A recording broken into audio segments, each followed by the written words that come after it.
How Dutch Meetings Are Different, Part 3, Dutch Cuisine. This week on United States of Europe, meet the new hosts of the European presidency, the Dutch. And as you can see from all the billboards and banners behind me, or at least you could see the banners before they took them all down. In classic fashion, the Dutch government has announced it's best not to be seen spending too much money on this whole EU presidency affair, and that brings us to the third way that Dutch meetings are different: cuisine. Now, cuisine can play a pivotal role at international events. Compare the climate summits in Denmark and France. In 2009, the Danish hosts simply locked the delegates in a room and said, "You're not coming out until you reach a deal." There was no deal.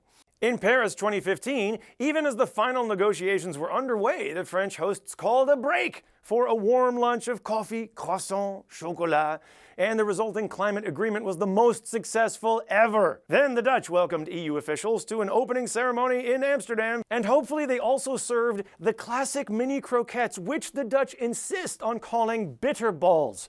The term bitter refers not to the flavor, but probably to the way foreign dignitaries feel when presented with deep-fried gravy. The warm exterior masks what is always a scalding hot inside, so that inevitably you burn your tongue in the first 10 seconds. And after that, they can serve any number of crappy follow-ups from liverwurst to pickled onions, describe them as delicious, and you'll just have to take their word for it. Meanwhile, here's what the average Dutch worker thinks of a simple peanut butter and jelly sandwich. Peanut butter jelly. That's disgusting. Then, of course, there's Dutch lunch, which is a lot like Brussels lunch, except there's no warm food, no alcohol, and no dessert. Many an international business deal has gone wrong because of those Dutch Calvinistic roots, reminding us all not to take any joy in anything. And now that EU delegates are in the Netherlands demanding more budget for the refugee crisis, thank goodness there's Dutch catering, which is the equivalent of turning out your pockets to show everyone they're empty.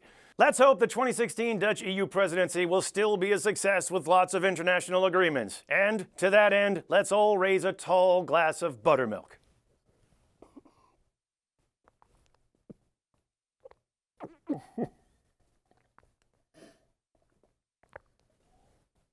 Ah.